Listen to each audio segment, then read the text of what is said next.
জয়, প্রধানমন্ত্রীর সফর ঘিরে প্রশাসন প্রস্তুতি কি শেষ করেছে কিনা জানাবেন, আর নিরাপত্তা ব্যবস্থা কেমন দেখছেন? সাদিয়া, দেখতে পাচ্ছেন মঞ্চ একেবারে প্রস্তুত। যে মঞ্চটি দেখতে পাচ্ছেন, মঞ্চের আশপাশ এলাকায় কিন্তু আমরা দেখতে পাচ্ছি প্রশাসনের যে তৎপরতা, সেই তৎপরতা তারা নিয়ে রেখেছেন। একই সাথে কিন্তু জেলা প্রশাসক যেমনটা জানিয়েছেন, যে পুলিশের এমনকি প্রশাসনের চার স্তরের যে নিরাপত্তা, সেই নিরাপত্তার বলয় কিন্তু আমরা দেখতে পাচ্ছি সকাল থেকে। এমনকি মঞ্চের আশপাশে একেবারে এসএসএফের নিয়ন্ত্রণে নিয়ে নেওয়ার জন্য তারা অপেক্ষা করছেন। তো সব মিলে বলা যায় যে যেখানে আমরা আছি, এখানে মঞ্চের মধ্যে কিন্তু এখানে সমাবেশ হবে।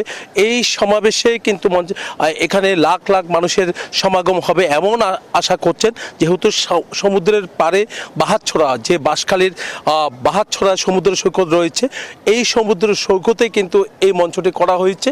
তো তার কারণে কিন্তু এখানে বিভিন্ন জায়গার নেতা কর্মীরা এসেছেন।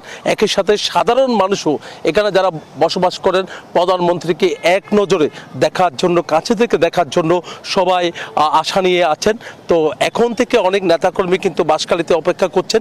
একই সাথে প্রধানমন্ত্রী এখানে যারা বন্যা দুর্গত এখানে বাসিন্দা রয়েছে, যাদের ঘরবাড়ি একেবারে বিধ্বস্ত হয়েছে, তাদের হাতে কিন্তু ঘরের চাবি, নতুন ঘরের চাবি তুলে দেওয়ার কথা রয়েছে। 100টি ঘর কিন্তু একেবারে প্রস্তুত রয়েছে। প্রধানমন্ত্রীর হাতে কিন্তু চাবি পৌঁছে যাবে তাদের হাতে। এই ছিল আমার এখানকার সর্বশেষ।